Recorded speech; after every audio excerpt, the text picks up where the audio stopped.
So, boom. What are we saying? What are we fucking saying, guys? Huh? Let's get away from the light. Let's get in there. What are we saying? Let me clear my throat. Liverpool got served. That's all we know. They got absolutely served. Arnie Slot is out of his depth. Let's keep it a buck. Let's clean his glasses. Let's keep it a buck. My man is out of his depth. I said it towards the end of last season when I started preing it. I preed it even more in the summer. And yeah, once I started doing the calculations and I realised how much City and Arsenal had dropped off from the seasons before, I just knew. I just knew. I just knew. I mean, I'm old enough now to make these calculated decisions. And it was I could see that Arsenal and Man City had performed out of their skin 2 seasons prior to that. The season prior to that, we gone 2-0 for 2 seasons. Man City had gone 2-0 for 4 seasons because two with Liverpool, and they were on. I mean, listen, Marv has gone missing since post match. In fact, it was 5 minutes before the game had ended. He said, on that note, I will see you tomorrow on the podcast. That's what he said. So I'm like, wow, okay, interesting. Um, why? Why marvelous? I said Arsenal finishing above Liverpool this season, and they laughed. Listen, who said that? Who said that? Is that you, Mo? Listen, Mo. City are the main threat, and I think the smart ones knew that from the start of the season. Hence why you said we'll finish above Liverpool. Listen, the trajectory was for us now is up. We'll beat last season's tally. It's whether we can get enough to beat Man City because Man City's trajectory is also in that same direction as Arsenal's. We both took a dip and now we bounce back. Both teams have bounced back straight away. That's where Liverpool they didn't take a dip last season. This was if this was the stock market, yeah, this was Liverpool. This was Liverpool. Uh, season before last. This was Liverpool the season after, yeah. So now they've gone into this is their championship winning season. This is the season when they finished third. This is the championship winning season. They've done that. That's what they did. That's what they did. As where Arsenal were here, so it's one above from the season before, and then we did this. That's what Arsenal did. City were here, and they did this, and all Liverpool had to do was just they didn't even have to do that. They could have stayed. They practically did. They got 2 more points than they did when they finished third. Arsenal and Man City, something like 21 and 19 points off from the season prior to that. So there's a massive dip. And that's why Slot had a free run.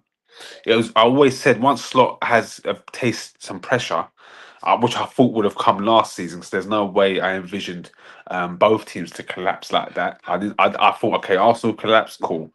Man City won't collapse, but they did collapse because he didn't freshen the team, which is what he needed to do in that summer. But they didn't freshen it in the summer. They did it in January, and then they continued again into this summer. Very smart by bedding people in. They knew the season was over, but let's bed them in now. Cool. United soon. Listen, that's we need to stop the United run. I thought Spurs were going to do it, but Man United got some luck back. That's the Man United luck that we used to know. We Jordan Simon Jordan says the Premier League needs a good Man United team. I don't want a good Man United team. Yeah, the Premier League might need it, but I don't need it. I don't want it. Their fans are the worst. Seeing them humbled, beautiful. Watching them crumble was beautiful. Seeing them now with a bit of wind in their sails, annoying, annoying. Liverpool are shocking. Slot is getting found out. He should go back to the start, as Wenger said. As Wenger said, he destroyed the midfield by bringing in Florian Ritz. As Wenger said, he had the perfect midfield of Gravenberch, McAllister, and Slobosly. That midfield won the league last season, yeah, because it was consistency, it was coherent, there was cohesion, there was harmony. Do you know what I'm saying? There was autonomy, that automotive. They knew exactly what everyone was each other was thinking, and it was seamless.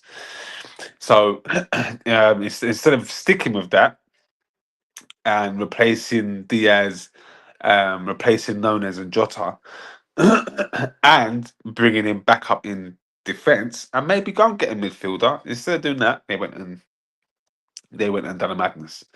Ekiteki, fantastic. Did they need to go and spend 130 million on Isak when they've got Ekiteki, who's exactly the same profile of player, exactly the same profile, striker, gangly. In fact, Ekiteki might even be better with the right coaching. He's fantastic. The man's a beast. He's proven to be more clinical than his stats showed in Leverkusen, whether he came from or Frankfurt. I can't remember where he came from, but his stats are proven to be better because he had a worse goal ratio than Nunez, I think it was. But he's disproven that basically, and he's the one I was fearful of. And I always, once I see him, he's an absolute unit as well. And obviously Isak's the name. He's prem ready. He's prem tested, but he needs to adapt to a ship that is not steady. I mean, he should have stayed at Newcastle. If I'm honest, should have stayed at Newcastle or come to Arsenal. If I'm honest, I'm grateful we didn't spend 130 million on him. If I'm honest, because there's no way he's working as hard as the Glock. The Glock for all his for his lack of aesthetics, his work rate is second to none, and he will get goals at the Arsenal. You can only get goals at the Arsenal. You can only get goals at the Arsenal. I won't be surprised if listen. If United finish above Liverpool, there has to be a sacking.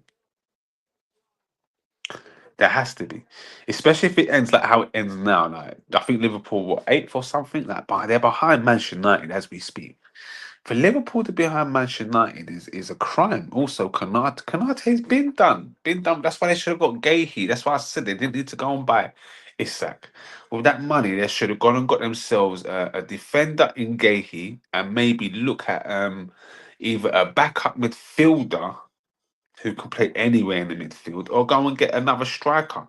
But Ekiteki has to start. Gapco. In fact, they didn't even need to replace Diaz because Gapco's been more than efficient and sufficient for them.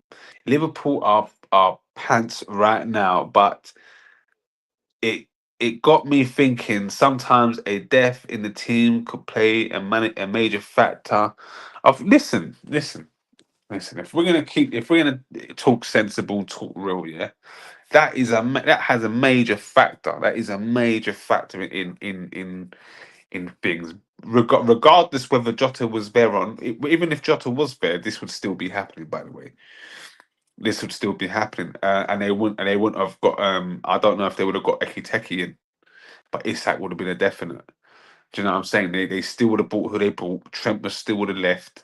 The midfield would have still been destroyed. So we can say the Jota thing. The Jota is a factor. We can't even dismiss it. But to say that that's the reason why they're falling off, and that's the reason why Arnie Slot his tactics are now all over the place.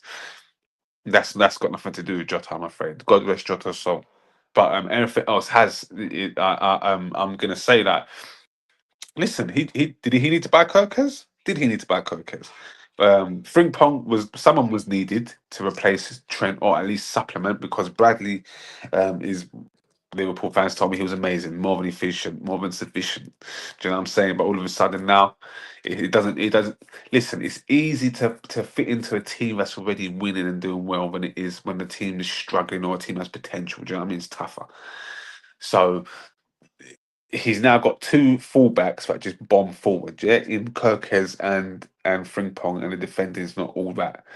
Then yeah, and then he that's so basically what that does is that overloads the midfield because he lets them players be expressive, which is I rate that part, the expressive part. So and then Graven Birch, I guess, is meant to fill in on McAllister. I guess they're on a pivoting. On McAllister will fill in and it becomes it could still be a back four because back three because you would have um Verge, whoever's in the middle, whether it be McAllister or Gravenberch, and then you've got Conte on the right hand side of that three. So that's fine. And then you'd have Kirkes, Frimpong in the midfield with Verts right now, with Ritz roaming around, with Gravenberch or McAllister roaming around, and then you'd have you know what it is as well? Salah's a passenger right now. He's actually a passenger. Like last season was the pinnacle for him. That was his pinnacle. That was his peak, or second wind of the peak, because it's not working now. It's not working. And again, he's also falling victim to the lack of Trent. We can't underestimate what Trent was to Liverpool, and Liverpool can't underestimate what Trent was for them. Do you know what I'm saying? You know what I'm saying? Back then, Arsenal fans could say City have the best squad, but now Arsenal squad is probably the best in the league. Well, it's up there. Well, no, it's not up there. It's definitely one or two. I need to really look at City squad and go man for man, machine for machine to see what one. But from the top of my head, we've got more machine than them. That's what I know. That's what I know. Salah's been overrated. Salah is really struggling right now. But last season he had a golden season. Banged in so many. I think he had 54 to 64% of Liverpool's goal contribution, which I said was a major factor. Which Bakeland also stated was a major factor. But I'm trying to let Bakeland know that that wasn't the only reason why Liverpool won the league. They also won the league because two teams collapsed. And that's fact of the matter. Two teams collapsed. No one was there to put any pressure on them or challenge them. And that's how you get a runaway season. That's what I was hoping for this season. But after watching Man City actually they demolished Liverpool today. It wasn't like the club games where it was tight and it looked like Liverpool had the edge, but somehow, some way, through a bit of magic or refereeing decision or whatever, Man City was got a victory every now and then. But this Liverpool team is the Liverpool I remember. I'm also angry that Mikel Arteta approached that Liverpool game with such tentative attitude. Because watching Liverpool, they are a disgrace. You can get at them and have them. They don't want no smoke. But I don't know if we have the attributes as a team maybe to break down that Liverpool side. Like, I just feel that some of personnel, I should say, rather than attributes. Um, but yeah, that's just it. That's it. I think Arne Slot is. I think he's tried to do too much. I don't think he liked the um whole Jurgen Klopp juice. I don't think he liked that at all. I don't think he liked that people saying it's Jurgen's team. I think he heard that, and I don't think he liked that. And he said, you know what? Okay, cool. Boom. I'm disbanding this team. I'm gonna show you what I can really do. And with the nucleus of this team, I can show you what I want. But it's not working. It's not looking too cushy right now. It's not looking cushy. These were big changes they had to make, and I think giving 400,000 and 350 buff to Big Verge and Mo Salah was I'm not mistaken. You fought like a young man, and that's the issue. That's the issue. They got it wrong. They really did get it wrong. I think giving both of them the big contract. Obviously, it looks mad. It would look mad if you was to lose both of them. But I think they should have been bold and brave and said, "Boom," because I said it. I said it when it happened. It stunk of Aubameyang and Ozil. They're only human. The big contract comes in, you fall off. It happens. It happens. And I've seen it before. I've seen it, and that's why I said it. That's why I called it, because I've just seen this before. What more can I say? But anyway, on that note, guys, I will love you and leave you. And play some FIFA. Over and out.